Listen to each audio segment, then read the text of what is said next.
petit résumé de la dernière fois. La dernière fois, nous avions certains d'entre vous, et surtout Rusalka, qui a mis la main sur le manuscrit. Rappelez-vous, ce manuscrit que vous avez trouvé dans une cave surprotégée en dessous du manoir des Charmes en Sologne. Manoir qui appartient à la commanderie des Chevaliers 10, un ordre templier multiséculaire dont le rôle est la protection du secret de la fameuse, de la légendaire Cité 10. Il met la main sur ce manuscrit, mais se retrouve finalement bloqué par des Templiers qui descendent. Canaan vient à la rescousse, n'écoutant que son courage légendaire. Et c'est sous le feu de coups, des projecteurs aussi, que Canaan arrive à remonter et à fuir ce puits par lequel vous êtes rentré, évitant les services de sécurité, chose que votre frère, votre déchu ami Rusalka n'arrive pas à faire. Il sera donc éjecté de son simulacre et commencera à errer dans la forêt de Sologne à la recherche d'un nouveau corps jusqu'à un petit endroit où il prendra possession d'un pauvre homme, on peut le dire, médecin de son état, père de famille, qui va bientôt changer de vie. Quant à nos amis, et surtout à Kamsin, toi tu étais parti et tu avais réussi à te sortir d'une mauvaise phase grâce à l'aide de Marie-Lucie. Rappelle-toi, elle était intervenue alors que tu étais en train de courir dans la forêt, blessée, poursuivie par le temple. Marie-Lucille était intervenue, Marie-Lucille ou quelqu'un d'autre, puisque cette personne t'a fait promettre, en échange de son aide, qu'elle aurait accès au parchemin de Faucon. Faucon, celui qui a écrit ce parchemin. Et vous étiez ensuite allé jusque et donc c'est après cela que vous vous êtes retrouvés tous les trois, retrouvés Rusalka dans un nouveau corps qui est un peu plus moins souple, on va dire pour l'instant, mais qui ne demande que à s'assouplir sous la force mentale d'un Rusalka un peu remonté par ce qui lui est arrivé. Mais en tout cas, équipé de votre manuscrit, puisque vous l'avez maintenant, celui qui vous a donné tant de peine, vous montez dans la voiture du docteur, un certain Jérôme, c'est ça de son nom, et vous quittez la petite bourgade de Sologne.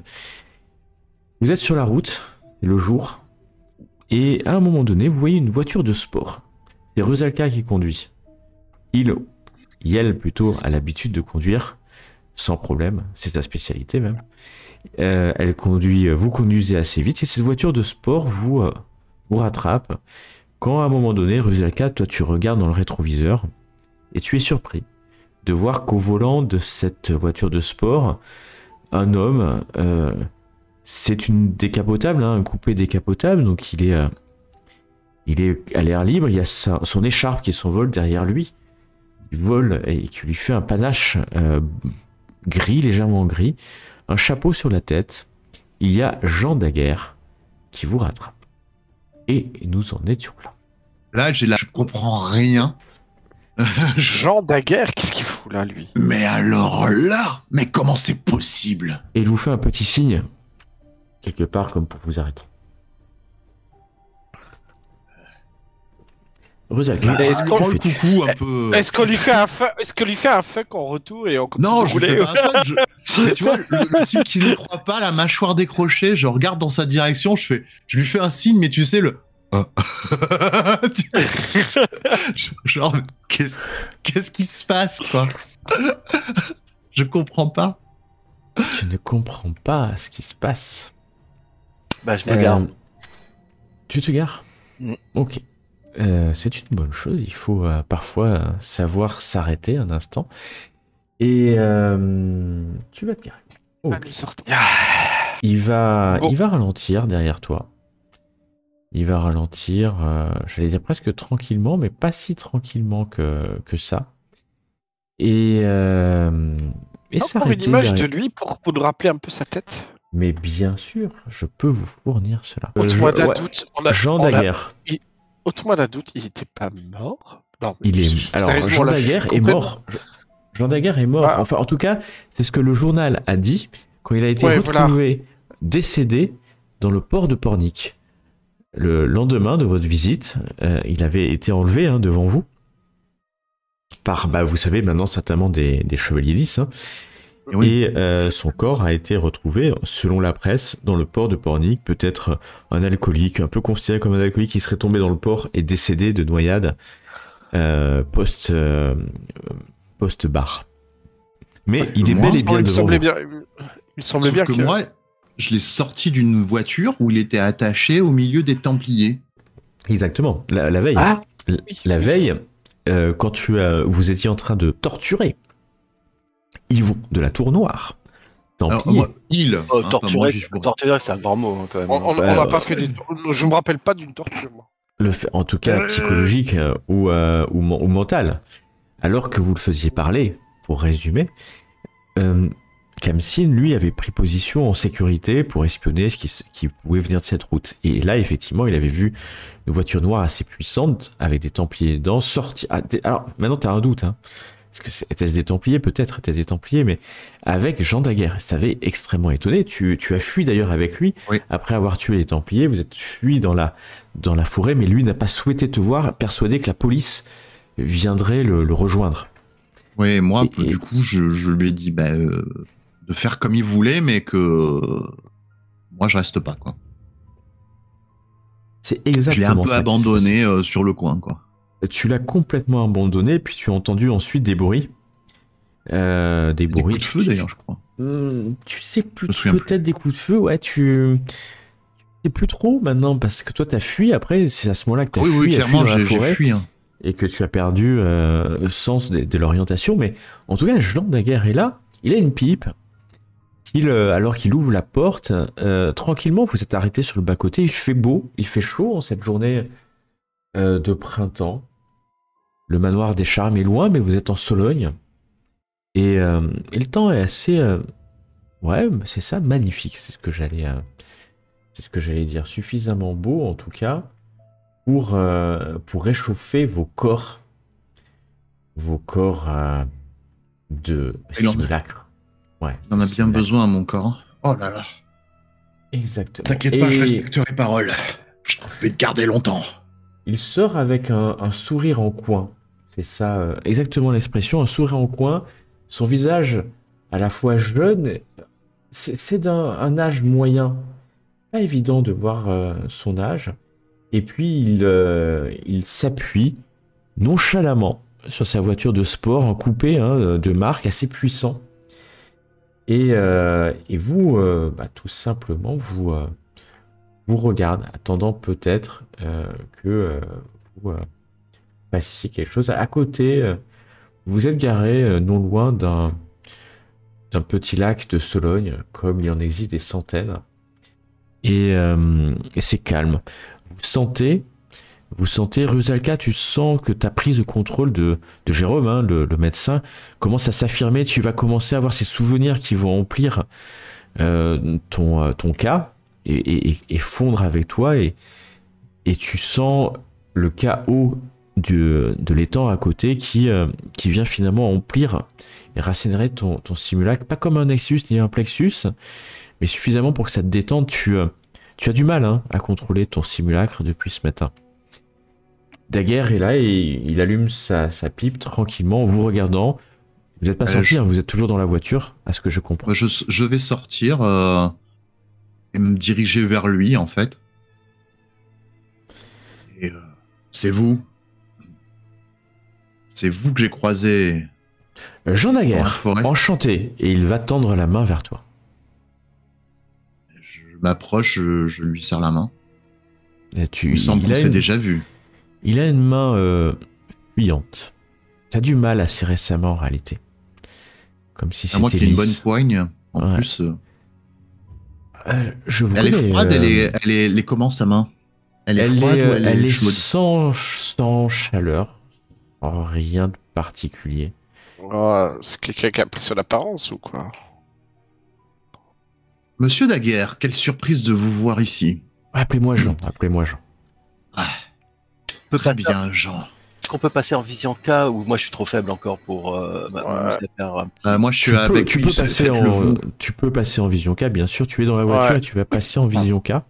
Pareil, je fais la même chose. Toi aussi, vous êtes tous les deux dans la voiture et vous allez me faire un test de Cater, s'il vous plaît. On va tester votre constitution. Mais, Remarquable. Alors, vous allez échouer. Ok. Le. Bon, on n'a pas la- beaucoup de pourcentage en brut. Vous n'êtes pas des néphilim de terre, hein, vous n'êtes pas des Faerim.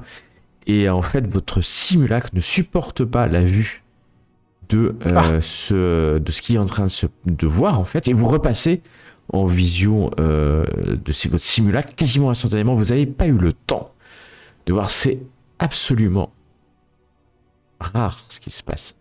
Ça vous est peut-être arrivé dans vos centuries, dans vos milliers d'années, enfin milliers ou centaines d'années de vie de Néphilim, quand vos simulacres étaient trop fatigués par exemple, ou quand la puissance de la magie autour de vous était telle que le simulacre ne pouvait pas supporter une puissance comme celle-ci, ou alors qu'il n'y a rien à voir. C'est pas évident, c'est possible, mais c'est très très rare, très très très rare. Et d'ailleurs, Monsieur Daguerre, Rusalka, tu as une petite pointe de sang qui coule, des larmes de sang en fait de ton simulacre. Le gauche, une petite larme de sang. La souffrance de son simulacre, tu arrives à la maîtriser. Oui, Monsieur Daguerre, vous vous portez remarquablement bien pour quelqu'un qui est mort dans le port de Pornic. je suis mort dans le port de Pornic. Eh oui. Dans le port de Pornic? Jeu de mots, cher déchu. Oi, C'est oi, vrai. oi, oi, oi, oi, oi. Ah, je pense que j'ai affaire à la personne que j'ai vue dans la forêt, n'est-ce pas? Je vois que je ne peux rien vous cacher, monsieur Ward. Ravi de faire votre connaissance en des temps un peu plus calmes.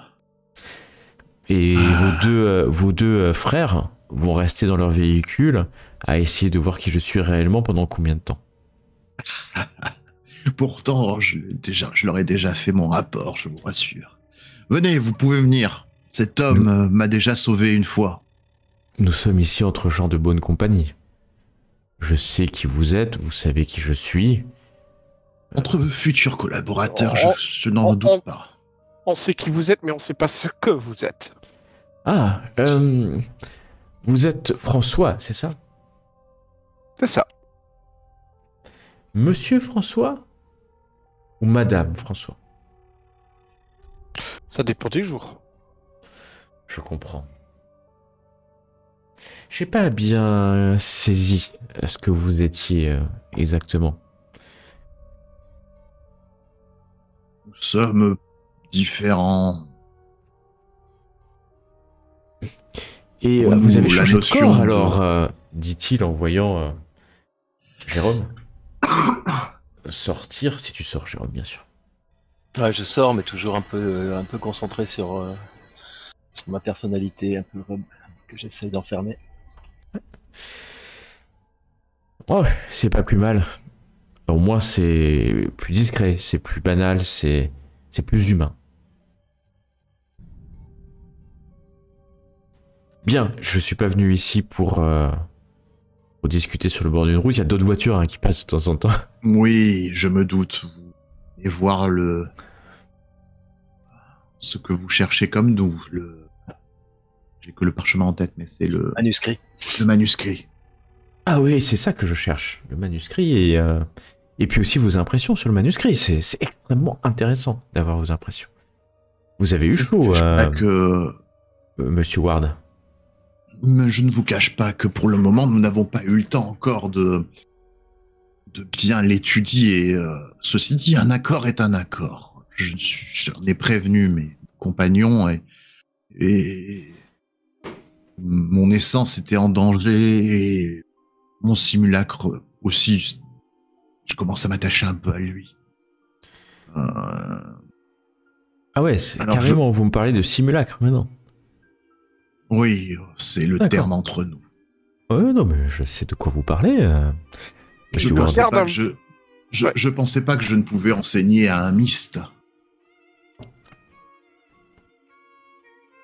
Là, il va te regarder droit dans les yeux.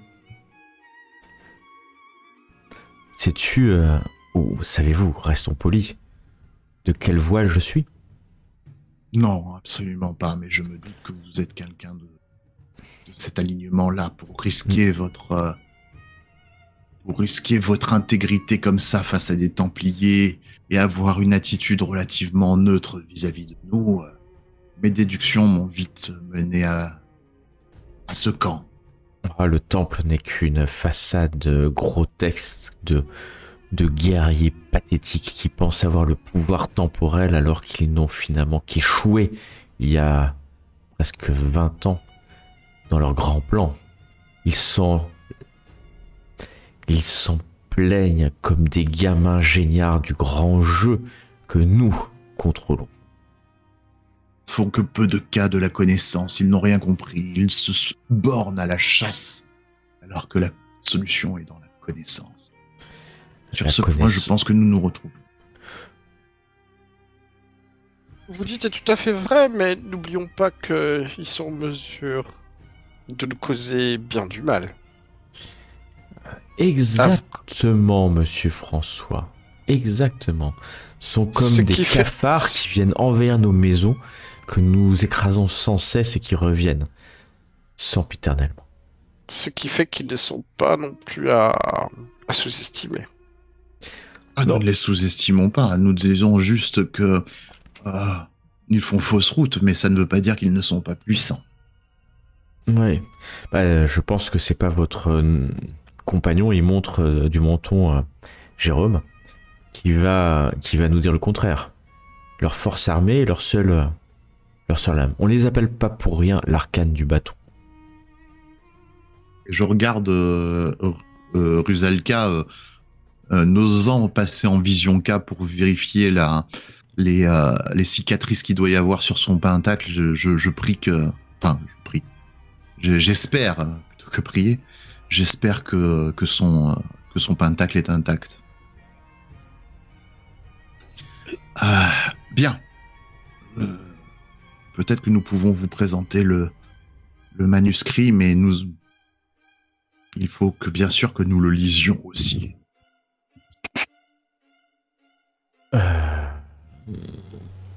Très bien. Alors il va attendre ça. Tu lui donnes. C'est qui là? C'est Kelno, je crois. Excusez-moi. C'est Kelno qui l'a. Ouais, c'est moi qui l'ai. Qu'est-ce que je voulais dire? Oui, qu'est-ce que mon personnage ici limite? Je crois absolument rien, il me semble. Mystère, c'est ta connaissance, c'est mystère que tu as dans savoir ésotérique. Alors, attends, je vérifie. Savoir ésotérique. Et t'avais dit c'est sous quoi? Mystère, c'est ça? Mystère. Rien du tout. Ok. Peut-être que Rusalka connaît un peu. Non, j'ai absolument rien en mystère. Alors, pour ma part, je comprends la dette qu'éprouve Kamsin envers son sauveur, pour ainsi dire. Et je respecte cela, je suis du genre aussi à respecter les marchés. Par contre, donner un artefact, si je puis dire, ou moi je considère que nous devrions partager ce savoir.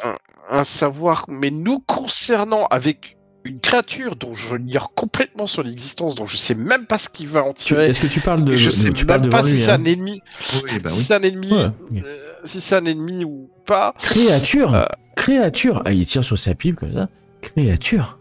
Vous m'insultez. Qui sont les créatures ici? Bon, c'est nous, comme d'après la définition humaine, mais ce n'est qu'un terme, une métaphore, enfin, une image. François, de la sémantique. Vous avez volé ce corps. C'est vous la créature. Moi, je ne fais que vivre mon temps. Vous êtes un voleur de corps d'âme. Vous êtes une créature. Selon la Ce serait le temps définition humaine, des selon- chasses saturnales. C'est vrai. Mon arcane s'appelle celle de l'épée. Ce n'est pas pour rien. Vous n'êtes rien. Vous disparaîtrez. Et nous vous détruirons. Voyons, monsieur Daguerre, reprenez votre calme. Je pense que nous discutions bien tous les deux. Restons dans cette voie de négociation et de calme et de sérénité. Regarde Canaan avec un regard, tu vois, profond, ses yeux bleu-gris qui changent de couleur. Tu vois qu'il il frémit derrière le calme apparent de cet Et je homme. commence à rire, mais à rire. Je commence à rire très très très très fort. Mon frère est taquin, veuillez lui pardonner, Et monsieur. je regarde, pour une personne, cela dit, et dégageant une certaine sagesse, je vous trouve bien impétueux. Et Vous avez raison, baissez facilement. François. Vous avez raison. Après tout, chaque Nous chose sommes en là son pour temps. discuter, nous ne sommes pas là pour nous livrer une guerre. J'ai des fois combattu les Mystes au début de mon existence, puis ça s'est calmé, j'ai déjà collaboré avec des Mystes. Nous ne sommes pas là pour nous taper, allons un peu au-delà de ces frontières, livrons un peu de notre savoir contre le partage de ce savoir. Il m'a permis de préserver mon pentacle. Et je pense que si nous collaborons sur cette affaire, nos deux parties s'en trouveront grandies et peut-être que nous n'aurons pas à nous combattre pour des questions de sémantique. Imaginez ce que vous voulez dire. Nous sommes des créatures pour vous, vous êtes des créatures pour nous. C'est possible. S'il y avait eu un membre de la Maison Dieu parmi vous, il vous aurait déjà supprimé, Monsieur Ward. Je n'en doute pas, mais je n'appartiens pas à la Maison Dieu. Je sais. J'ai d'autres appétences qui me poussent à vouloir... Comment vous dire? Je vous dois bien cela après tout. Je trouve que l'être humain est imparfait. Et ce que je représente, nous désirons perfectionner l'être humain.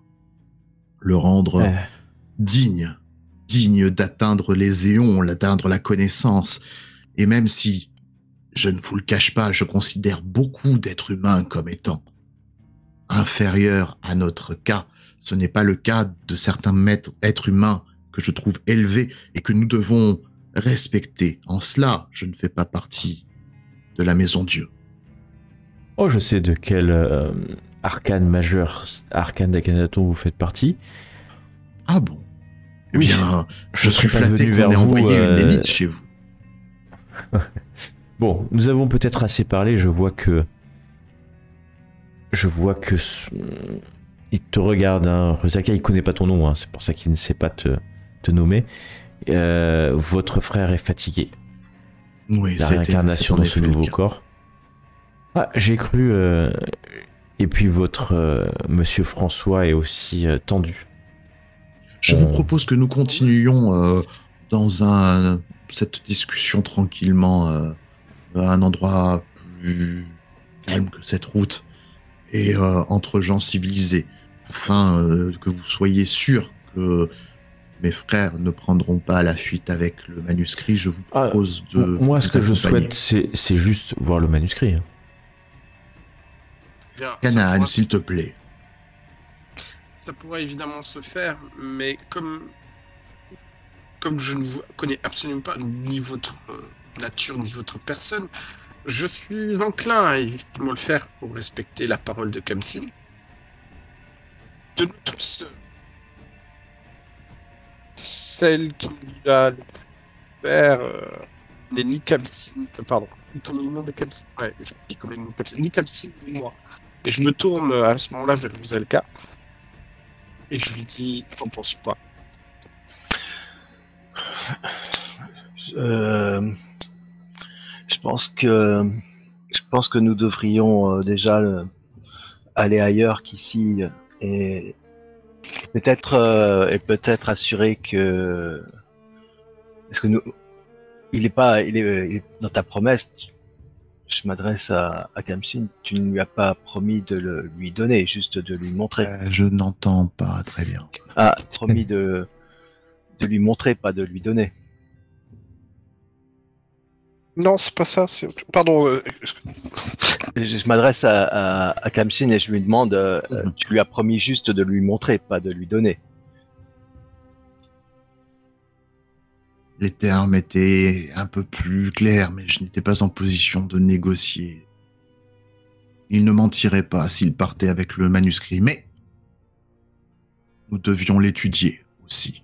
C'est bien pour ça que je te pose la question, parce que je souhaiterais d'abord pouvoir les étudier et voir en faire une copie. Et je suis bien d'accord, et l'accord est allé aussi dans ce sens. Par contre, il est vrai qu'il devait repartir avec le manuscrit. Dans ce cas-là, là je m'adresse donc... Et je dis ça un peu tout penaud, tu sais, en me regardant les pieds. Je regarde donc Jean Daguerre et je lui dis, vous comprendrez que pour que toutes les parties soient, disons, heureuses et suite au risque que nous avons pris, on vous remettra le manuscrit, mais avant nous sommes obligés de l'étudier. Et pour cela, il faut que nous nous rendions dans un endroit plus calme et avec la possibilité de créer une copie et d'approfondir notre étude sur ce manuscrit avant de vous le donner. Je vous propose, monsieur Daguerre, comme je vous l'ai dit, de rester auprès de vous et que nous fassions ces recherches ensemble. Peut-être que une consultation commune pourrait éclairer nos deux parties.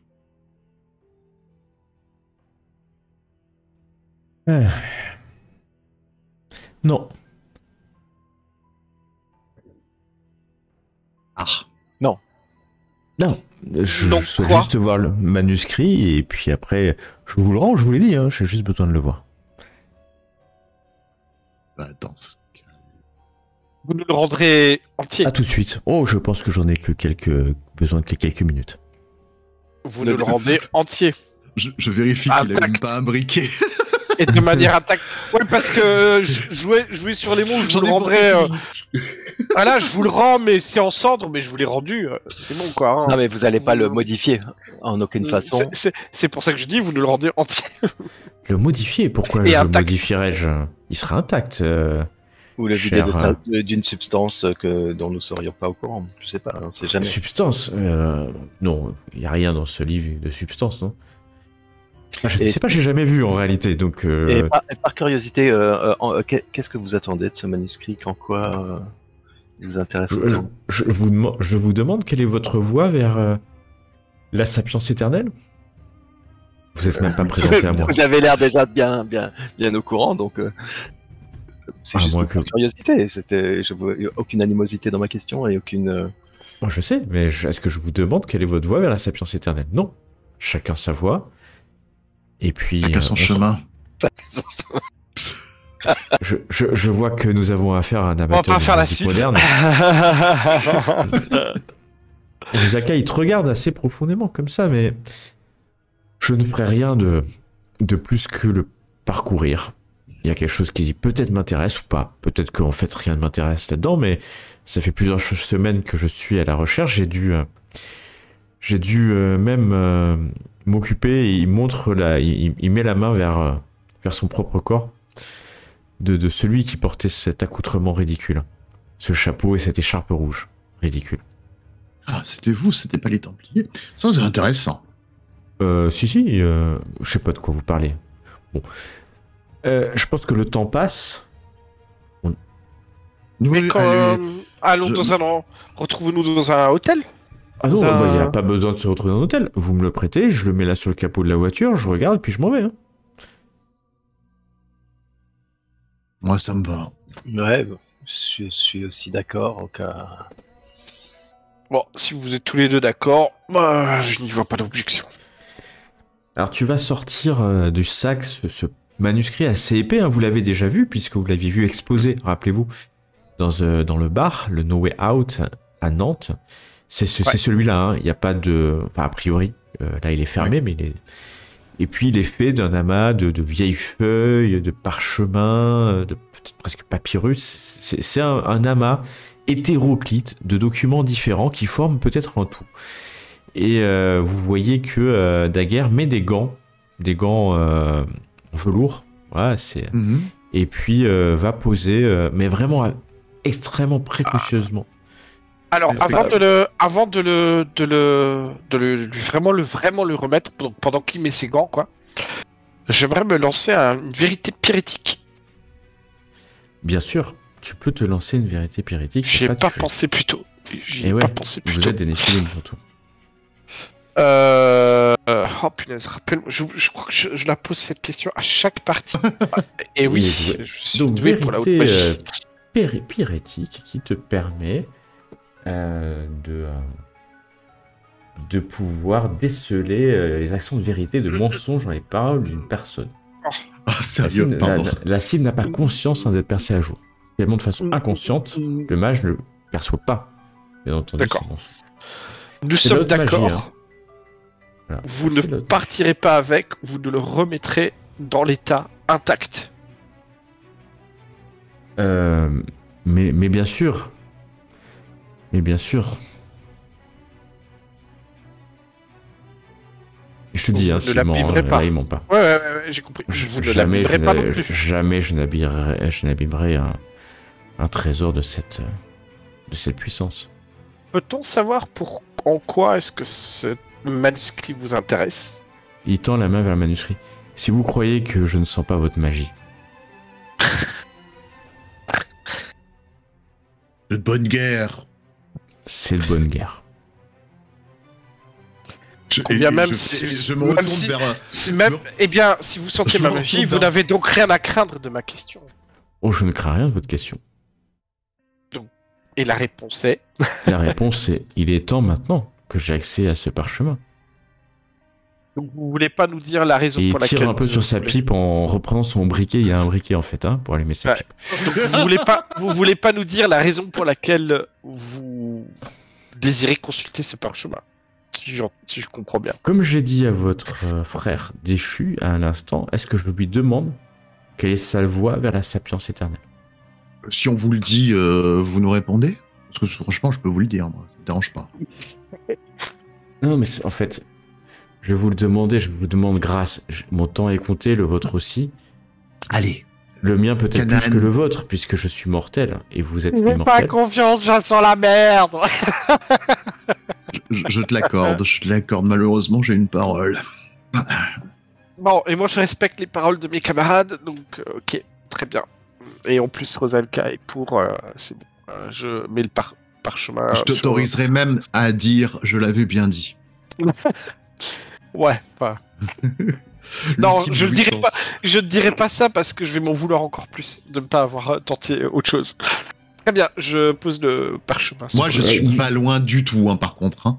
C'est-à-dire, en gros, j'essaye même. Vous êtes à côté de lui. Hein. Ouais. Et il y a des voitures de temps en temps qui passent à côté, levant un peu de poussière, alors qu'il a mis hyper précautionneusement le manuscrit sur le capot de la voiture, de cette cabriolet décapotable. Et puis il l'ouvre. Vous voyez qu'il semble lire assez rapidement, mais avec la main, il est ganté, hein, donc il abîme pas, c'est pour ne pas abîmer le livre. Il caresse presque le manuscrit, il n'y a pas beaucoup de pages en réalité. Hein. Et puis il va tourner les pages vraiment très précautionneusement, mais assez vite. Assez vite. S'arrêter un instant, lire un dessin, vous avez l'impression. Pour ma part, j'essaie de regarder psychologiquement quand est-ce qu'il s'arrête et la page qui correspond. Ouais, il s'arrête de temps en temps, donc tu vas noter chaque page, il s'arrête un peu, regarde, mais il peut pas lire tout en détail, hein. Clairement, il peut pas lire tout en détail. Ces textes qui sont des mélanges de latin, il y a des textes de tout un tas d'origines en fait, hein. Et il va avancer assez vite, ça va prendre quand même bien 20 minutes, hein, de sa lecture, c'est pas quelques minutes. Avant qu'il referme l'ouvrage et sort son briquet de sa poche pour allumer sa pipe. Là, réellement, mon personnage, il a fait comme moi, quoi. C'est-à-dire, il s'avance un petit peu dans sa direction. Non, tu vois mauvais qu'il réflexe, s'est- tu sais. il s'éloigne d'un pas hein, de la voiture, allume sa pipe. Bon. D'accord. Et il monte dans sa voiture. Il a l'air manuscrit est déçu. Pas du tout. Le manuscrit est toujours sur le Je capot de la prends vite le voiture. manuscrit. Il allume le moteur. Est-ce que on peut... Ah putain, Moi, je c'est le peut-être un peu salue. c'est peut-être un peu trop tard, mais j'aurais aimé peut-être passer en vision cap pendant la lecture qu'il fait. Trop tard. Histoire parce d'être... qu'il est, il est monté dans sa voiture. hein. Ouais, c'est trop Monté tard, dans ouais, sa c'est trop voiture. tard. Et Ça, démarre. Est-ce que vous laissez partir? Je regarde d'abord le manuscrit. Enfin, non, je non, regarde vite fait le manuscrit pour voir s'il est altéré ou quelque chose comme ça quand on regarde. Ah, mais vous ouais. l'avez vu en permanence. Il a rien fait. hein. Il a juste. Il a rien fait, compulsé d'accord. les Bon, pages, bah, hein, donc, Et je lui dis satisfait de la réponse. le moteur vombrit. Moi, Et je il ne fais rien pour l'arrêter. Ok. Moi, je lui pose la question quand même. Je le Ah salue oui, même. tu amicalement. parles, mais tu entends juste le moteur qui vombrit comme ça, il répond pas. Et une fois que vous laissez le champ libre, hein, il vous écrasera pas en fait. En gros, il attend que vous poutiez de devant. Ouais. Il démarre en laissant. Bah, je lui une- demande hein, est-ce qu'il est satisfait de la. Il répond pas. Ouais. Il répond Il répond pas il- du tout. Ah Il d'accord. répond pas du tout. Et il appuie sur l'accélérateur et Vous avez boum, un moyen de le suivre? il démarre en trombe, faisant en fait Ouais, demi-tour bah, et repartant. Je relève la plaque. Je relève la plaque. Ouais, il y a une Simplement. plaque française, classique. Ouais. Voilà, Bien. Vous êtes là. en Sologne. Zalka, tu as quelque chose pour le suivre? Absolument pas. Bon. Non, je Ouais, regarde. je regarde le manuscrit. Il a rien fait, vraisemblablement. Ouais, mais c'est Matrix qui le voulait. Bah, je passe en vision K pour voir s'il y a un effet de sort sur le grim, enfin sur le manuscrit. Tu passes en vision K. Ce sont des. C'est un manuscrit, oui, ça c'est sûr. Et tu penses qu'il n'y a rien de magique hein, dedans. D'accord. Comme ça, il n'y a pas de champ magique particulier. Il n'y a pas un truc particulier qui Non. l'aurait altéré que je pourrais voir. Non, tu regardes. Altéré, en plus, tu l'avais pas vu avant, donc tu sais pas si tu aurais pu l'altérer, mais c'est vraiment un ouvrage, un livre, enfin des manuscrits, comme des centaines que tu as pu voir dans le passé. Voilà. Peut-être La qu'il y a-t-il sapiens, mes amis. il y a peut-être des focus à l'intérieur, mais il faudrait que tu les déchiffres. Et les focus par eux-mêmes ne sont pas forcément magiques, comme ça, on les voit pas. Il faut les lire, ou les déchiffrer, ou les décrypter, pour qu'ils soient lisibles. Je le remets avec solennité exagérée à Canaan, parce que c'était le gardien. Bon, tout semble aller bien comme il faut. Ouais, mais... Ah, Je demande à Kamshin, tu as l'air de connaître ce genre de truc. écoute, j'ai déjà eu affaire à eux en bien et en pas bien. Voilà. Je Non. peux pas te dire que ils sont dignes de confiance. Je n'en sais rien. Certains m'ont aidé, d'autres m'ont causé du tort. C'était assez étrange. Mais je connais un petit peu leur façon d'agir. Je passe à droite, je passe à gauche pour revoir tous les angles et tout. Tu regardes le manuscrit par-delà l'épaule de Canaan. Vous reprenez votre voiture, vous voulez aller où? Bon, on va quand même s'éloigner parce que l'air de rien. Ouais. On va changer au moins de région et aller se trouver un endroit calme dans un petit village ou une petite ville, je sais pas. Qu'est-ce que vous en pensez? Très bien, vous allez trouver ça, un endroit calme, quelque part. Et là, on va se poser un petit peu. Je vais chercher du combustible pour nos simulacres, de quoi les récompenser.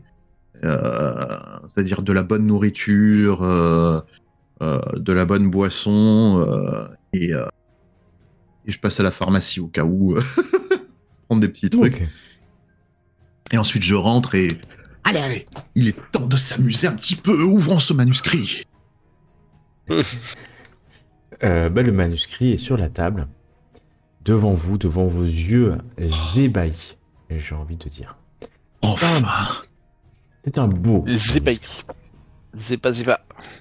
est-ce que le secret de la localisation d'10 s'y trouve? Oh, mes amis, une légendaire cité de notre peuple. J'en suis sûr. Ah, tu ne sais pas encore, mais... Donc, qu'est-ce qu'il y a dans ce... Alors, ça va parler de la cité 10. Étonnant? Non. Oui. Ah bon? Je sais pas si vous êtes étonné. Mais je me disais bien, il y a quelque chose qui m'échappait, c'était donc ça. La nouvelle Is. Is la multiple. La légendaire cité 10. Un mythe d'origine breton et celtique. Fortement christianisé, hein, bien sûr. Et qui est lié à l'autre monde. L'autre monde, peut-être les Akashas, peut-être ces mondes imaginaires rêvés par les humains.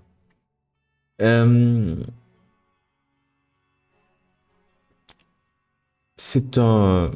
Clairement, quand vous allez lire, vous allez vous rendre compte que c'est un plan subtil. Le plan subtil, c'est une Akasha. Et que, c'est-à-dire, pour ceux qui ne savent pas ce que c'est qu'un plan subtil autour de la table, c'est ce que c'est ces mondes, ces bulles de cas-soleil créées par des humains qui rêvent, accessibles via des portes. S'il y en a qui sont experts en Akasha, je pourrais en dire un peu plus. Et donc c'est des bulles de rêve et qui existent, hein, qui sont matérielles, puisque vous pouvez rentrer dedans, vous pouvez en sortir par différentes portes, et qui sont parfois envahies par les Templiers avec leur galion solaire, par exemple. Donc ce sont des... Peut-être on pourrait les considérer peut-être comme des mondes parallèles, on pourrait les considérer peut-être comme ça, mais c'est des émanations, des rêves humains, voilà, plus que des rêves. Ça n'a rien à voir avec les champs magiques? Alors, ils sont pas forcément constitués de champs magiques, même s'il y a un subtil lien entre les plans subtils, justement, les Akashas, et le Graal terrestre. C'est pour ça que la Terre s'appelle le Graal terrestre. Et qu'elle a un nom particulier, parce qu'il y a, comme Arcadia, les secrets d'Arcadia, ou les plans subtils, sont des choses que les Néphilim étudient depuis des siècles, et qui n'existaient pas avant la naissance, ou en tout cas l'élévation des hommes. Voilà, donc je pense pas qu'il y ait des experts d'Akasha là. Non. Mais en tout cas, la notion, vous la connaissez, et donc ça veut dire qu'un plan subtil peut être caché aux vues de tous, hein, et accessible par un moyen, c'est un nom particulier, mais je vous le dis pas, vous savez pas. Un moyen pour entrer dans l'Akasha et puis aller voir ce qui peut se passer. Les Néphilim peuvent vivre dedans, et les Akashas les plans subtils sont peuplés de créatures issues des rêves des humains. Voilà. Donc c'est assez important. Des créatures de Cabale ou c'est autre chose? Non, pas des créatures de Cabale, mais des créatures magiques. D'accord. De champs magiques, souvent. Voilà. C'est assez complexe à comprendre ce que c'est un Akasha. Vous comprendrez peut-être ce que c'est exactement plus tard dans votre quête de sapience. Mais revenons à la version purement profane de Is. Alors, vous savez déjà pas mal sur Is, hein, les légendes rattachées à l'autre monde, au Cid, une vision destructrice de la colère divine, renvoyant au texte de Sodome et Gomorrhe. Je vous le fais en résumé, parce que ça fait longtemps que vous l'avez pas eu, mais en résumé, c'est le bon Graglon, roi de Cornouailles, dans le Finistère, aimé de son peuple, qui régnait en souverain juste et éclairé. Il fit construire pour sa fille Dahu la merveilleuse ville d'Is, dans la baie de Douarnenez. Cette ville était édifiée au milieu des flots, une immense digue la protégeant de la submersion lors des hautes marées, un peu comme le Mont Saint-Michel. La porte d'accès au port était fermée par le roi lui-même, et seul le suzerain possédait la clé permettant son ouverture, peut-être une clé symbolique d'ailleurs. Is était une cité extraordinaire avec sa jetée encerclant l'ingénieux port, surplombé par les tours majestueuses et effilées du palais royal. La vie en Is était plaisante, et vous allez voir tout un tas de dessins, d'ondines, de créatures marines, de tritons, clairement des Néphilim, hein, représentés dans les textes que vous êtes en train de lire. Et là, c'est clairement des néphilim avec des métamorphes extérieurs. Comme si le voile, à l'époque, finalement, n'existait pas. Ou à cet endroit-là.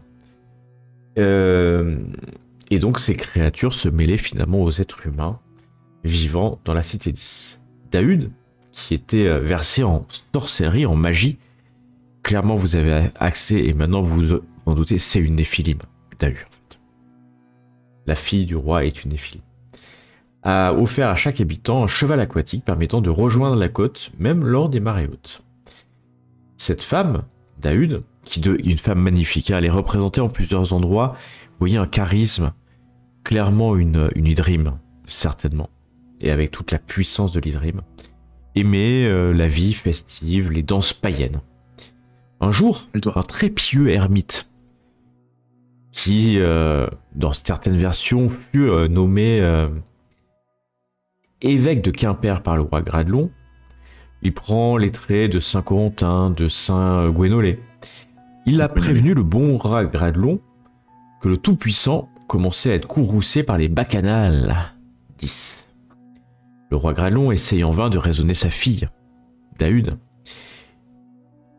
Là, on voit Daoud, dans les tests que vous voyez, prendre des amants humains qu'elle sacrifie au matin à l'aide de couteaux ou d'une force magique.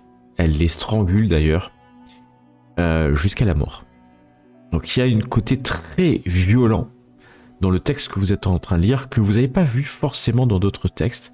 Daoud est clairement ce qu'on pourrait appeler une sorcière maléfique dans les textes que vous êtes en train de lire, ou en tout cas quelqu'un qui utilise une puissance magique plutôt brute, on va l'appeler comme ça. Dieu, face à tant de dépravation, envoya un étrange vagabond barbu, habillé de rouge. Il est représenté dans le texte que vous voyez, c'est clairement un manteau rouge. Donc vous connaissez manteau noir, premier cercle, manteau blanc, deuxième cercle, manteau rouge, troisième cercle du temple. Ce qu'on peut appeler un hôte, un des plus puissants membres du temple. Il est parfois assimilé au diable, et qui par sa verve, son savoir, arrive à subjuguer Daoud. Peut-être en échange de connaissances, qui sait. Il lui demande alors la clé de la digue et Daoud vole cette clé à son père. L'homme en rouge ouvre les portes de la cité et l'eau, vengeresse, rageuse, se déverse dans les rues de la cité 10 qui commence à s'enfoncer dans les flots. Le saint Corentin ou Guénolé apparaît alors au roi Gradelon pour le sauver. Le roi Gradelon est sauvé par son évêque, par le saint qui était venu. Et le roi Gradelon essaie de sauver sa fille, mais on est dissuadé par le saint. La cité impie disparaît dans les eaux. Ensuite, vous avez tout un tas de textes qui dit que la cité réapparaît de temps en temps et réapparaîtra quand le moment sera venu. Donc on parle en fait certainement d'un akasha, d'un plan subtil, qui apparaît, disparaît, en fonction des conjonctions cosmiques. Cet akasha est habité par des êtres magiques, notamment peut-être encore cette femme magicienne. Voilà ce que vous... Si c'est une... Ouais. Si c'est une néphilim comme nous, il y a de grandes chances qu'elle soit entre guillemets pas coincée, mais qu'elle soit toujours là-bas en fait, immortelle. Exact. Ouais. C'est possible. C'est possible. C'est possible. Mes frères, il nous faut trouver la conjonction qui nous expliquerait quand les portes s'ouvrent et où elles s'ouvriraient. Pour cela, il faut absolument essayer de trouver un expert en akasha. Je peux essayer de contacter mon ordre, même si nous ne sommes pas les plus experts dans ce domaine. Elles auront peut-être... si vous avez je sais pas si je suis le seul à avoir un ordre, mais si vous avez un ordre, peut-être serait-il le moment de leur demander assistance. Une arcane majeure, je veux dire. Non. Oh, pour ma part, j'ai toujours aimé la solitude. Mais il y a autre chose dans ce manuscrit. Ça, c'est ce qui apparaît. Et en fait, en le décryptant, ça va vous prendre plusieurs jours. Ce que je vais vous dire Oui, là, tout ça à va fait. prendre On plusieurs prend le jours de temps. travail. Il y a l'histoire secrète derrière l'histoire visible. L'histoire invisible est simple. Dahu était une ondine, grande prêtresse du culte du dragon, puissante magicienne élémentaire.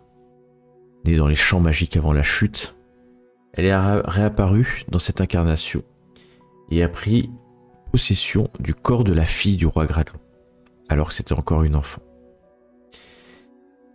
Vous remarquez dans le texte que les incarnations de Dahu, cette ondine, datent principalement du 6e siècle, de l'ère du 6e siècle de l'ère chrétienne, pour avoir un repère chronologique, même si c'est pas forcément votre meilleur repère chronologique.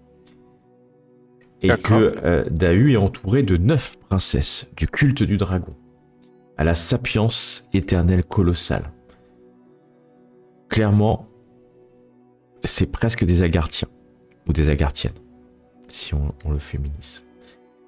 Et que c'est Dahu qui a souhaité créer ce lieu dédié à l'eau, à l'élément eau. Is est dédié à l'élément eau, au champ magique de l'eau, aussi fort que aucun, et le texte est explicite sur ça, aucun Néphilim n'avait jamais vu une puissance d'eau aussi puissante, aussi concentrée que la cité d'Is.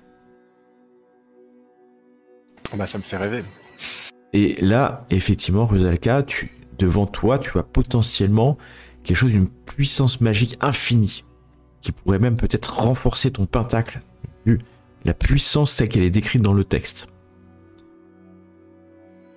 Pour édifier cette vision d'une cité dédiée à l'eau, Dahu s'est allié.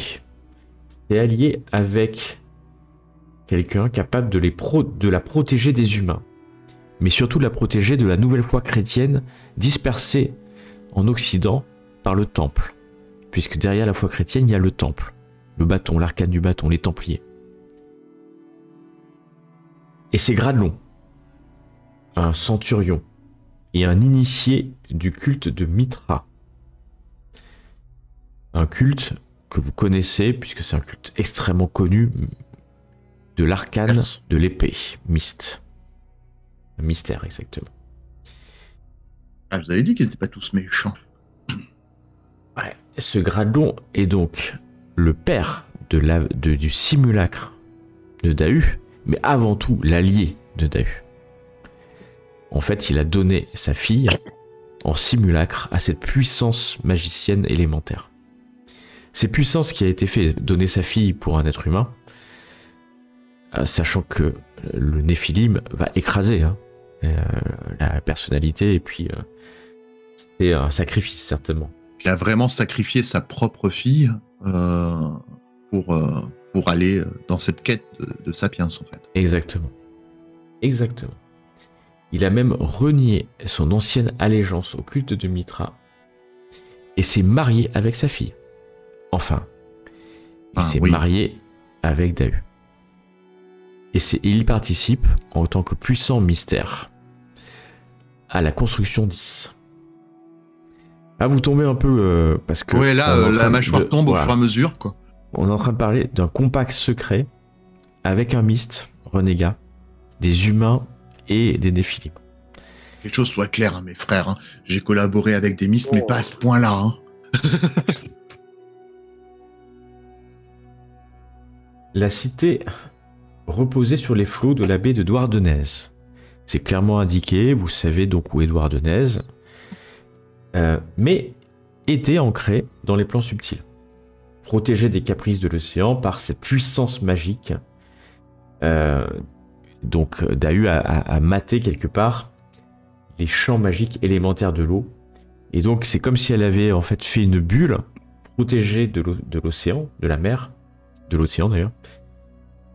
Et sa cour s'est établie dans ce palais protégé, un palais de nacre magique et de marbre blanc.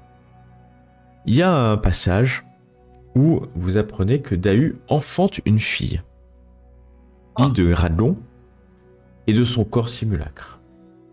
Mais lors de cet enfantement, le corps de Dahu meurt. Le simulacre, il y a un effet Jésus. Et Dahu rejoint sa stase. Et la stase est dessinée. C'est une clé. Une clé de bronze gigantesque. Comme la clé qui pourrait ouvrir une porte gigantesque. Quand je dis gigantesque, plusieurs dizaines de centimètres, ça fait pas beaucoup plus que ça. Disparaît dans le texte. Sourire qui se peint là. Disparaît quelque part ce qui est devenu Dahu. Ouais, elle est restée dans sa stase ou pas. Peut-être qu'elle est pas.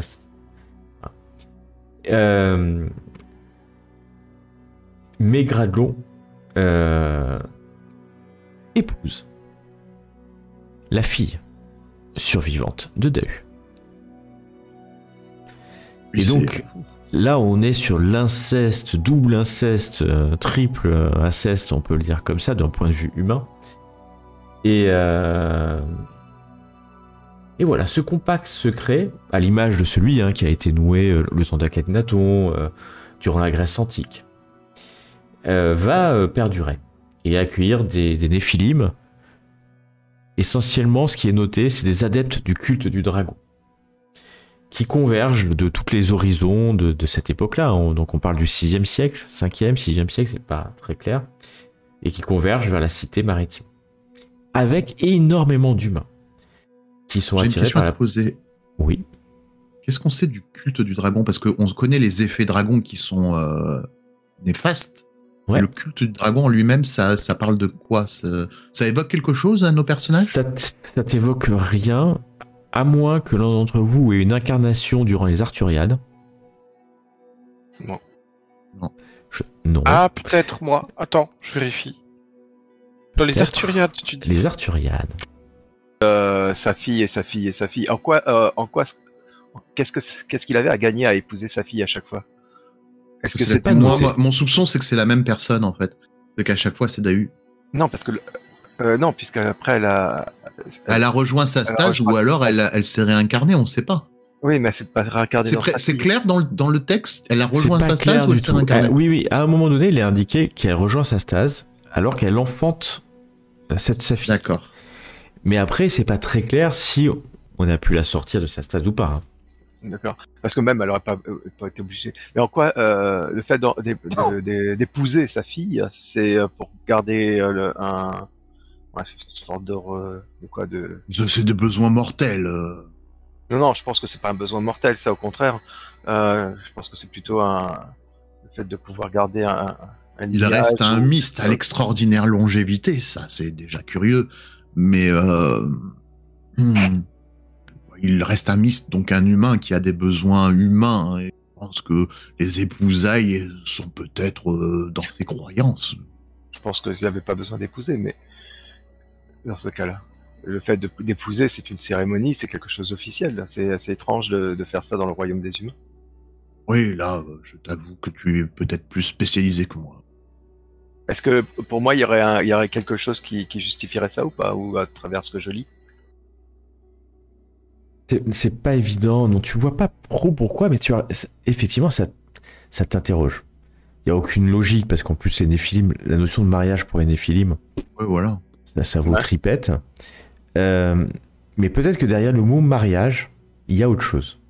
Il y a une autre signification, union, un truc comme ça, alliance, peut-être. C'est des anciens textes, donc c'est pas évident, mais effectivement, ça a l'air d'être très puissant, en fait. C'est pas juste je me marie pour être marié. Est-ce que ça permet de garder un héritage? Ça peut être une union de champ magique ou un truc comme ça. Les mystes sont quand même des personnes qui sont très avides de savoir et aussi de pouvoir, il faut le dire. Ils nous ressemblent. En fait, ce sont les humains qui nous ressemblent le plus après. Après, je connais pas du tout, mais en tout cas, ça m'interroge. Mais tu as raison, tu as peut-être flairé quelque chose d'intéressant dans cette interprétation. C'est parce que nous sommes des humains qui prétendons être des néphilim dans des corps d'humains. Enfin, je m'égare. Nous sommes des néphilim qui prétendons être humains dans des corps d'humains. Vous avez un doute à l'instant de qui vous êtes? J'étais là. dans ce petit Non, mais c'est par hôtel, rapport au jeu de d'une rôle que petite je dis ville. ça. Nous sommes des humains qui, en Donc plus, il y a de nombreux il est humains bien qui, vivant. il y a de nombreux humains qui rejoignent et comment ils font partie du compact secret, vous l'apprenez. Ils offrent un de leurs enfants en futur simulacre à des Néphilim et en échange, la famille qui offre cet enfant se voit offrir un rang, une maison, un titre dans la cité 10. C'est le prix à payer pour les humains pour faire partie de ce compact secret. Mais Il me semble que c'est un gros sacrifice pour les humains. Je ne comprends pas pourquoi, mais il me semble que c'est un très gros sacrifice pour un humain. c'est très violent, hein. C'est très violent pour un humain, vous le savez. L'attachement des humains pour leur progéniture est quelque chose que vous avez du mal à comprendre. Oui, en même temps, Car vous n'avez pas de progéniture. dans le règne animal, c'est un réflexe. C'est programmé. Rudelka a une progéniture, enfin son humain, enfin son simulacre. Un point aussi vous trouble, hein, c'est que vous savez que vous, en tant que Néphilim, vous avez très rarement des enfants. C'est-à-dire que en tant que mâle ou en tant que femelle humaine, c'est extrêmement rare d'avoir des enfants. Ça arrive, c'est-à-dire que vos simulacres aient des enfants. Parce que vous pouvez très bien vous reproduire entre simulacres, un simulacre avec un autre simulacre. Et c'est très très rare, ça marche très peu. Et en tout cas, dans aucun cas, l'enfant naît avec quelque chose de particulier. C'est juste, on va dire, l'alliance biologique de deux simulacres qui naissent. Voilà. Allez, l'arcane du Battler doit en savoir plus là-dessus. C'est bien possible qu'ils en sachent un peu plus sur la reproduction des humains, ça c'est sûr, et puis de l'impact, mais c'est rare. Et en plus, de toute manière, c'est pas forcément quelque chose qui est recherché par les Néphilim, parce que bien longtemps, l'accouchement d'un simulacre femme donnait lieu à la mort du simulacre femme et donc à un effet Jésus. Donc les Néphilim n'avaient pas d'intérêt particulier. C'est ce qui s'est passé d'ailleurs là. C'est certainement ce qui s'est passé là. Voilà. Et donc pas d'intérêt particulier parce que l'effet Jésus est violent et peut faire perdre de la sapience. Donc c'est pas quelque chose qui est recherché par en tout cas les simulacres dans des corps de femmes. Après les simulacres d'hommes, c'est moins le sujet. Mais ils sont peut-être stériles, c'est pas évident. C'est pas évident ce que fait le cas sur votre cas magique sur le cas soleil. Bien. Là, c'est volontaire, vraisemblablement. Ça a l'air d'être volontaire dans le texte. Ceci dit, bien entendu, vers la fin du texte, vous apprenez que le bâton est passé à l'action. Et ça confirme l'histoire du manteau rouge.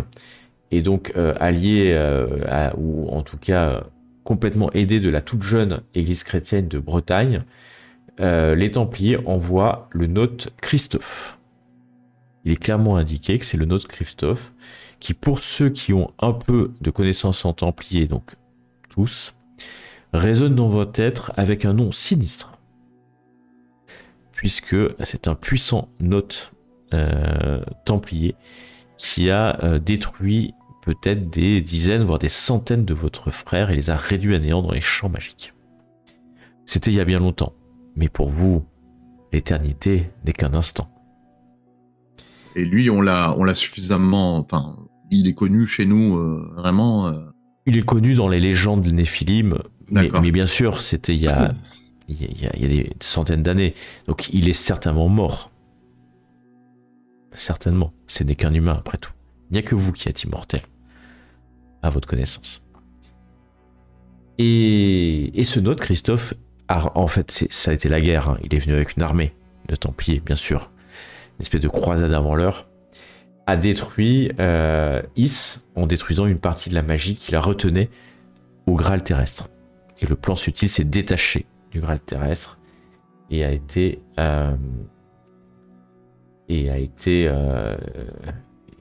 s'est plongé peut-être dans les plans subtils, dans les akashas, et c'est pas évident. Voilà le... Ah, voilà. Le nôte Christophe, il est clairement indiqué à voler ou récupérer la stase de Dahu, la clé dont je vous parlais. Peut-être ça revient à l'histoire visible où il est dit dans la légende que ce prince rouge a séduit Dahu et puis a volé la clé. C'est vrai. En fait, il a volé la clé qui est la stase de Dahu. Dans la cache où on a récupéré le parchemin, j'ai pas vu de clé qui aurait pu être. Alors, Non, de cette taille-là, parce qu'elle aurait été. Tu penses qu'elle fait plusieurs dizaines de centimètres de long? C'est une espèce de grosse clé symbolique. Ça fait pas plusieurs mètres, mais plusieurs dizaines de centimètres, donc tu l'aurais vu. Ça aurait été quelque chose accroché au mur ou suffisamment gros pour que tu le vois. Je me réjouissais à l'avance parce que j'ai le sort, si je connais le Néphilim, le nom du Néphilim, qui me permet de trouver les stases. Donc j'étais assez content. Jusqu'à cette nouvelle. Mais pourquoi il l'a récupérée? Il l'a très certainement détruite. Ou alors, elle s'est réincarnée vite dans sa fille avant de rejoindre sa stase. On connaît où il était basé, le nôtre Christophe? Son ordre, s'il avait un. Comment ça on appelle ça Si un Templier récupère ma stase là, que je suis incarné dans un humain, Ouais. qu'est-ce qui se passe? Si un Templier récupère ta stase, qu'est-ce qu'il peut faire? C'est ça la question. Mais alors que je suis incarné, hein. Ah, bah rien. Il peut détruire ta stase. T'es emmerdé parce que si tu meurs, tu seras dissous dans les champs magiques. D'accord. C'est très. Alors, vos stases, c'est votre vie. Hein. Sans stase, les Mystes ont créé ces puissantes prisons. Quelque part, ce sont des puissantes prisons qui vous protègent, mais aussi qui sont votre bien le plus précieux. Si on les détruit, alors c'est très difficile à détruire une stase. Il suffit qu'il reste un morceau suffisamment consistant pour qu'elle marche encore. C'est pas quelque chose que tu peux briser comme ça. Mais un Templier peut et sait certainement détruire ça. Voilà. Et après, il peut faire d'autres choses peut-être, mais... Ouais, voilà, il peut pas contraindre un Néphilim. Il pourrait contraindre certainement, parce que tu peux le faire chanter, Néphilim. Ouais. Par nature, si tu peux le détruire quelque part. Vous pensez qu'un hôte ou un manteau rouge, vous le savez, est suffisamment versé dans les arts magiques pour faire beaucoup de choses avec une stase, même des choses que peut-être faire souffrir un Néphilim à distance. Enfin, vous êtes lié à distance. Hein. Si tu récupères une Néphilim comme Dahu, qui a un savoir, une sapience immense, j'imagine qu'il a dû se régaler.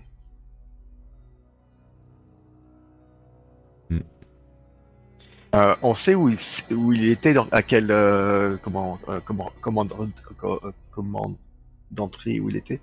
Commanderie. Alors, Commanderie. alors les manteaux rouges, les notes hein, sont au-delà des commanderies. Ils sont au-dessus de la masse des obédiences templières locales, des manteaux noirs, des manteaux rouges, des manteaux blancs. Les manteaux rouges sont la classe supérieure du temple et certainement liés à Baphomet en personne, aux membres dirigeants. Ouais. Là, c'est pas que notre petit groupe. Si c'est un manteau rouge cet acabit qui détient la clé, nous devons faire appel à d'autres contacts qui, seuls, vous voyez ce que ça a donné avec. Voilà. Oui, mais ça date de C'était pas des manteaux rouges. Peut-être que cette clé s'est transmise et. Oui, peut-être qu'elle n'est plus entre leurs mains avec tout le temps qui s'est passé. C'est tout à fait possible. J'ai un sortilège qui me permet de détecter les stases, mais je pense qu'il ne sera pas assez puissant. Ça coûte rien d'essayer à l'occasion, mais en partant de Douarnenez, on pourrait peut-être... Rien dans le parchemin peut nous indiquer où il pourrait être, où il aurait emmené la clé. Ça peut être Rome, ça peut être... Non. Vous regardez bien dans cette clé, on n'en parle plus vraiment, on parle de la suite. Que tout ça a déséquilibré la cité 10. Que les 9 prêtresses du culte ainsi que Gralon ont essayé de résister à la chute et de rétablir les champs magiques qui protègent la cité, mais n'arrivent pas, en l'absence de Dahu, à protéger la cité. Et que cette harmonie brisée, une tempête magique élémentaire perturbe les champs magiques et la partie réelle du plan subtil est englouti, d'où la légende, tandis que le plan subtil dans lequel elle était fixée se désagrège. L'histoire devint un mythe. Et vous apprenez... Il se désagrège. Ouais, il se désagrège. Plusieurs reflets magiques de la cité dérivent dans les plans subtils pour parfois venir effleurer non loin des emplacements hypothétiques de cette cité 10, hypothétique, celle définie dans certaines légendes humaines. De temps en temps, des reflets de la cité 10 apparaissent. Ces reflets seraient figés à l'époque en fait où Is elle-même s'est désagrégée en fait. C'est ça. Les akashas et les plans subtils sont très liés à la psyché humaine, aux rêves des humains, et donc peut-être que c'est ces rêves d'humains qui font revenir Is à certains endroits de particuliers parce qu'ils sont persuadés que c'est là où se dressait Is dans le passé. C'est assez complexe, les akashas, et vous n'êtes pas des experts, mais c'est un fonctionnement, il faut des centaines d'années à un Néphilim pour comprendre cela et arriver à pénétrer dans ces akashas. La cité 10 c'était clairement une cité raccrochée à un plan subtil. Et en quoi ce parchemin intéressait autant les Templiers, au-delà de l'histoire que ça raconte, qui aurait pu être copiée? Est-ce qu'il y a c'est une chose très bonne question que tu vas découvrir. Toi, peut-être ça les intéresse. Car il y a 4 focus dans ce manuscrit. Les focus. C'est Je vois nul les les focus. Néphilim tendre l'oreille. C'est la cabale qui est bien. Ce sont il y a ce sûrement sont des cabales, 4 c'est peut-être- focus de cabale. Ah bah. Oh excusez-moi.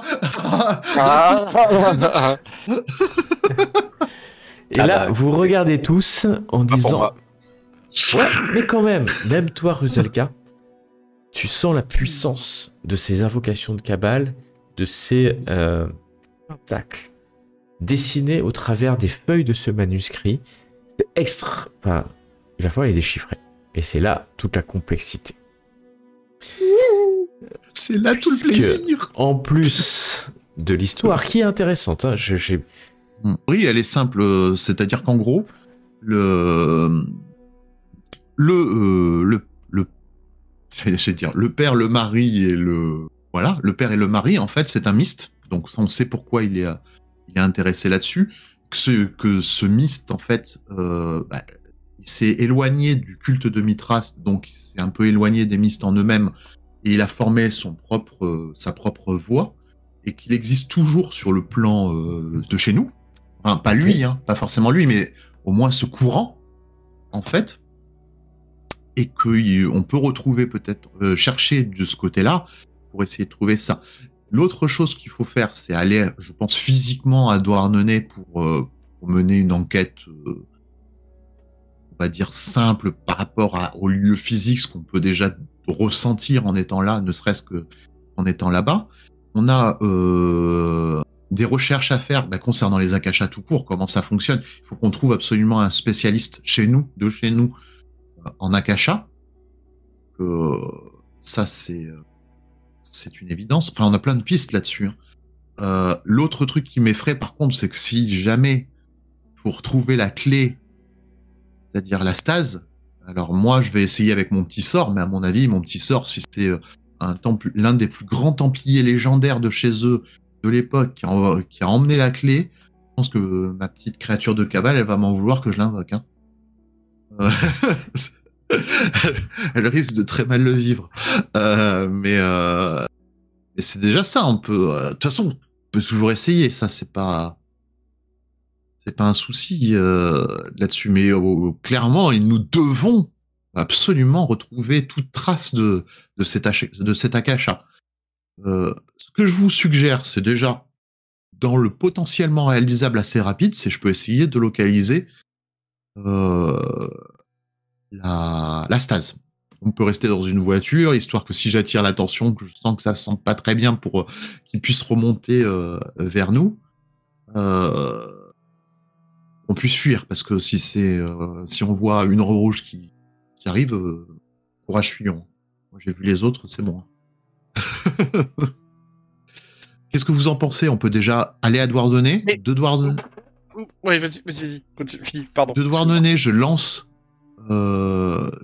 l'invocation. Un petit peu à l'écart, quoi, mais dans la région. Pour essayer de retrouver la stase de Dahu. Et Daoud, pardon. Et déjà, on voit ce qui se passe. Mais sinon, il faut absolument se renseigner sur comment fonctionne un akasha, quoi. Comment on peut trouver un point d'entrée physique ou un point d'entrée magique qui nous permettrait de pénétrer dans l'akasha. Et ça, moi, je sais pas du tout. On sait juste que c'est du côté à côté de Douarnenez. On peut estimer à peu près la position, mais comment y rentrer, il faut savoir, il faut trouver un spécialiste là-dessus. Et ça, vous le savez, à minimum, c'est qu'un akasha, il faut une clé pour entrer. Donc il faut Symbolique. récupérer la stase.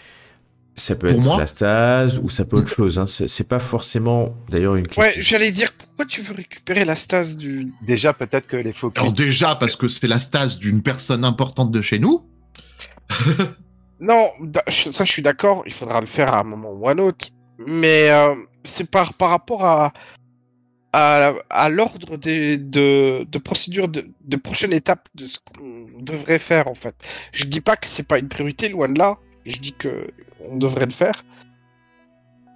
Mais c'est un truc tout con. Il n'y a pas la localisation de la cité dans le parchemin. Il y a à peu près, il disait, on peut Bah, c'est la l'estimer. baie de Douarnenez, donc c'est très très large. Hein. La Mais je baie peux de localiser des champs magiques, peut-être que je localise. Ah, Voilà, voilà. Tu peux localiser un nexus d'eau. Voilà, j'allais dire, ou Un alors akasha n'est on pas un allait. nexus. Hein. Non, Un mais akasha peut-être n'est pas un qu'il y a- nexus. Non, mais ce qu'on peut faire, c'est peut-être un petit peu vérifier l'histoire de la région, essayer un petit peu de faire des recherches. Oui, sinon, Euh, Je pense pas que l'on trouvera plus précis que ce que l'on a là actuellement. Ouais, On peut, ça ne coûte rien d'essayer, je te l'accorde. Et si on simplement demande des locaux sur leur histoire ou des choses comme ça, peut-être que tu vois du bouche à oreille, quelque chose qui Alors, serait ça déformé. m'étonnerait que le boucher Non. de Douarnenez puisse... Non, mais les trucs qui sont déformés, tu sais, genre qui resteraient dans des superstitions ou des choses comme ça pourrait peut-être nous aider aussi. On va voir ce qui rentre en Ouais. écho, mais Alors, tu vois, je suis très dubitatif quand même. Non, mais je dis pas qu'ils vont nous donner exactement. Ah bah c'est par là, allez-y, c'est bon. C'est pas à ça que je m'attends, mais je m'attends à peut-être des rumeurs ou des choses comme ça. Oui, on raconte que je sais pas, il y a X années, X on mille sera années attentif plutôt. de toute façon. On sera attentif Tu à ça. vois, Mais le folklore régional quoi, en gros. ouais, et le C'est ça que déjà, j'essaie peut-être de qu'on dire. peut s'atteler à voir les focus, peut-être que les focus vont nous aider, peut-être que dans les sorts de focus seront liés à peut-être notre recherche et nous aideront dans notre recherche. Une chose aussi qu'il faut savoir, c'est Jean Daguerre, nous savons qu'il est à la... Enfin, Jean Daguerre, entre guillemets, hein, nous savons qu'il est à la recherche de... Enfin, qu'il est sur cette piste aussi pour une raison ou pour une autre. Il pourrait être intéressant d'essayer de localiser sa voiture s'il n'a pas pris la... s'il n'a Après- pas pris la précaution de Moi, je pense laisser. qu'il risque d'avoir du monde là-bas parce que, l'air de rien, les Templiers à qui on a volé ce manuscrit ont dû déjà. Ils ont dû le lire à l'avance, Voilà. avant. Donc, l'abbé de Douarnenez, elle doit être sous surveillance. En tout cas, si j'étais Templier et que je venais de me faire attaquer par des créatures. Il y a de grandes chances. Soit on va très vite, soit on prend notre temps et précautionneusement. Voilà. Donc, on va pas y aller comme ça sans. Il faut aussi voir, il y a une question il y a un paramètre temporel qui est notifié, que j'ai noté. Il y a un paramètre temporel aussi, c'est-à-dire que selon certaines circonstances, le reflet apparaît. Ouais. C'est-à-dire il faut la clé, mais il y a un paramètre temporel, ce qui fait que nous sommes peut-être soumis à une contrainte temporelle. Je pense que, étant donné, vu que c'est une cité, c'était un champ magique d'eau, les grandes marées, ou donc les solstices, ou peut-être des dates de ce type-là seront plutôt indiquées. Je dis ça comme ça, mais disons que c'est là où l'eau est le plus... où les marées sont les plus fortes. Peut-être que ce sera... Tu as raison. Il doit y avoir très certainement des conjonctions lunaires liées avec les marées doivent entrer en connexion. Alors, donc j'ai noté ces prêtresses. Donc, Est-ce que les kabbalistes veulent savoir les sauts. Oui. J'étais vachement... ça m'étonnait, là. C'est genre, ouais. Non, je fais le scénario, moi, monsieur, mais oui, si je peux savoir. Non, mais moi, je vous écoute, hein, mais ça peut vous donner des indications. C'est ce que je... Ceci dit, allez. Ouais, c'est ça. Regardons les focus, ça peut peut-être nous donner... T'imagines, il y a marqué dessus la clé. Il y a 4 pentacles. Il va falloir me dire si quelqu'un a Yesod, la Séphira Yesod. Oh punaise, ça pue ça. Attends. Alors, non. je vous ai mis... Est-ce Ok, que je peux donc- développer avec du Sapiens le Yesod? Ah bah là, tout de suite, non. Mais plus tard, dommage. peut-être. Voilà. Ah, Est-ce que j'aurais- quelqu'un a... Je vais aller un peu plus haut maintenant dans l'arbre de vie. Est-ce À que gauche. quelqu'un a Netzach? Non, il faut aller à la gauche, t'as dit. Non. Est-ce Je que crois j'ai que de nous trois, il y a que Captain qui est. Est-ce que quelqu'un a Mais Tiferet, le Oui. monde central? Ah, intéressant. Est-ce que quelqu'un a Shezed? Non, je vais pas au-delà, je suis Ok. à Tiferet. Donc alors les kabbalistes, vous allez voir que c'est des sorts de ces cercles, hein. Donc il y a des sorts de premier et du deuxième cercle, accessibles finalement seulement par ceux qui connaissent les séphiras en question, bien sûr, puisqu'il faut pouvoir déchiffrer ce sort. J'ai Donc, tu un vas problème, pouvoir- c'est-à-dire que tu m'as pas mis mon score en Yesod. Donc, Une chance sur deux. tu vas pouvoir partager avec tes camarades quel est le premier sort, le plus simple, hein, celui de Yesod, du monde de Pachad. C'est un sort de Kalun, une invocation de Kalun, de degré 9. Oh, j'aurais voulu avoir ça. Bah, Et tu donc- peux la prendre. Ouais, mais j'ai pas encore accès à Yesod. Mais tu pourras bientôt. Degré 9, Et c'est pas ce facile pour moi non sort, plus. donc, va devoir être décrypté, donc c'est le premier cercle. Tu as combien en art en connaissance de Yesod. Tu as 8. 8, pardon. Tu as 8. Donc, 5, 4, durée en semaine.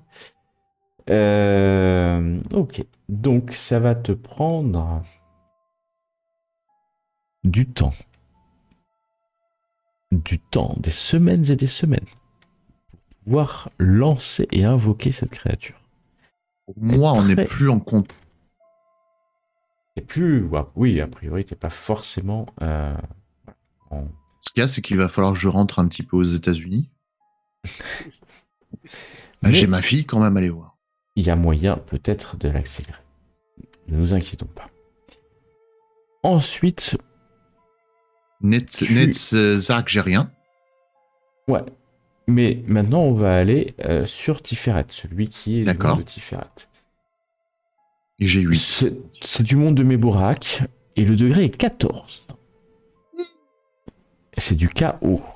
C'est extrêmement compliqué à l'apprendre. Extrêmement compliqué à l'apprendre. Ah bah 14, tu m'étonnes. Mais je vais te dire, si tu réussis un test de Cabale, de Tiferet, je vais te dire à quoi correspondent ces deux invocations. Même si tu ne pourras pas les invoquer, je vais te dire à quoi ça correspond. Peut-être ça Alors- t'aidera à te concentrer sur l'un des deux. On peut pas lancer Tiferet, Tu mais lances je un peux des lancer un de tu 1%. lances un Ouais, des d'accord. 100, oui, tout simplement. Voilà, il n'y a Il que faut toi que tu qui le fasses. vois. Il n'y a que moi qui le vois. Moi, je m'ai mis en privé. Ok, mais ça marche. Tu connais, tu comprends.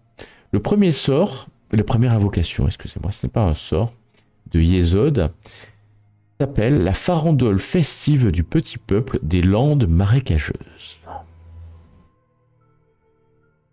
paraît sympathique. Tu crois comprendre que ça convoquera... C'est de la lune, ouais. C'est de la lune, ouais. Ah oui. Tu as raison. Tu crois comprendre que cela convoquera des créatures de lune qui vont faire une farandole festive, comme son nom l'indique. Dans un marécage. Oh, j'adore Et ça, que- c'est déjà excellent. Et que c'est cette tout à fait limite. farandole va aller quelque part. D'accord. Son objectif étant de rejoindre Is. Oh, bah oui, tu m'étonnes. Quoi? L'objectif de la farandole étant de rejoindre Is, la cité Elle d'Is. va nous, Ah elle bah va voilà. nous montrer, elle va nous montrer, elle va nous guider directement vers le lieu. Ah bah voilà. Après, déjà attention, pas mal, ça. la durée est pas forcément suffisante pour qu'il t'y amène. Parce qu'il faut que tu sais pas combien de temps la vocation dure, Ouais, tout à fait. mais Ouais, il faudra ouais, et à l'invoquer pied, après c'est à plusieurs pied fois, en ouais. plus, hein, donc ouais, c'est pas pour. Si t'es à plusieurs centaines de kilomètres, ça va être violent. Ah oui, c'est clair, ouais. Non, mais déjà, Le- se rapprocher de Douarnenez, on sera. C'est ça. Par exemple, ça peut être une idée. Mhm. L'invocation de Tiferet s'appelle les sirènes pourpres, silencieuses et placides, gardiennes des secrets. Du monde de Mébourac, cette invocation appelle des sirènes aquatiques. Ces créatures possèdent des pouvoirs, peut-être deux pouvoirs principaux. Tu peux leur confier un objet. Elles l'emmèneront dans leur lac ou dans leur étendue d'eau et le conserveront. Aucun sort, aucun pouvoir ne peut permettre l'accès à l'objet. Il est en sécurité autant de temps que l'invocateur le souhaitera. C'est comme des sirènes qui viennent chercher un objet et l'emmènent dans un lac ou dans une étendue d'eau. Et le deuxième pouvoir te paraît obscur, mais est lié à Is. Tu sais pas, il faudrait que tu invoques pour voir ce que ça peut faire. Tu as l'impression que il y a une notion de Graal terrestre, d'Is, et de pouvoir lié à ça. C'est pas évident, il faudrait que tu arrives à le déchiffrer. Oh, que j'ai vu. Il me faut du temps, beaucoup de temps. Je ne comprends pas trop. J'ai compris la première partie, mais des questions de deux sirènes. La première semble cacher l'objet, la deuxième semble avoir un autre effet. Et c'est lié à la cité aussi. Donc tu vas pouvoir étudier cela. Heureusement, vous êtes deux kabbalistes. Cela va peut-être aider. Ah oui, ok. Ça fait longtemps. D'accord, tu vas contacter la fille de ton simulacre. Pour lui dire que tout va bien, que je suis un reportage, qu'elle ne s'inquiète pas, etc., etc. Très bien. Vous allez de toute manière pendant les quelques jours qui seront nécessaires, vous allez gérer votre vie de simulacre. Qui appelait un tel, une telle. Je rends un reportage sur le meurtre, enfin, ce que j'ai dit sur ce qui s'est passé à Nantes, en fait. D'accord. En romançant ça et en le vendant à mon éditeur, comme quoi il y avait, on va dire, Ramdan dans une. C'est quoi? C'était un Kickstarter, on avait vu à la base. Un Kickstarter qui tourne au C'est ça. vinaigre pour. En fait, je raconte l'histoire de ce qui s'est passé sur Nantes en mettant ça sur le compte de la mafia. D'accord. En vendant ça aux États-Unis, donc je pense que on devrait pas faire trop de vagues. Et je vais aussi contacter la fille de Ward, parce que en fait, dans mon esprit tordu, je me dis que le corps m'a bien tenu le coup et je dois le récompenser. Enfin voilà. Et pour éviter aussi d'attirer trop l'attention sur sa disparition et tout ça. Ok. Très bien. Tu fais tout ça. Et les autres, vous pouvez faire à peu près de la même façon. De la même façon. Et donc, au bout de quelques jours, alors que vous lisez les parchemins, Sors Nouvelle-Is, ok. La Ouais. farandole. tu vas arriver à décrypter cette farandole et tu sais maintenant exactement ce que ça fait. Ça fera que, si tu arrives à le convoquer, plusieurs dizaines de kobolds, flûtistes, de korrigans jouant du tambourin, des lutins danseurs, des fées minuscules, à la voix enjouée et mélodieuse, sortiront du pentacle de l'invocateur, accompagnés de cette douce musique festive. Un chant, la joie de vivre, apaiseront immédiatement les lieux. Tous les personnages présents, qu'ils aient ou non conscience, parce que c'est invisible, de l'irruption de la farandole, se sentent immédiatement plus calmes. Et toute action violente est affublée d'un malus de 3 degrés. Ah, déjà, c'est bien. Excellent ça. Pourtant, la farandole ne reste pas sur place. Son objectif est de rejoindre Is, ou du moins de s'en rapprocher. Lentement, tout en continuant leur danse, jeu et chant, le petit peuple se dirige vers Ploédec. Et là, en fait, tu as le nom. Tu le sais. Le nom d'une vieille cité, d'un vieux village. À la vitesse d'environ 2 km/h avant de disparaître au petit matin. Et en fait, en lisant, tu te rends compte que la cité 10 était à côté de cette zone de Ploédec que tu vas trouver sur une carte dans la baie de Douarnenez. Tu viens de trouver où se situait la cité 10. La suite, la prochaine fois. Comment ça la prochaine fois? Non, moi je vais à Ploédec de suite. Je m'en doutais, on sentait le cliffhanger arriver. Oh, quel ignoble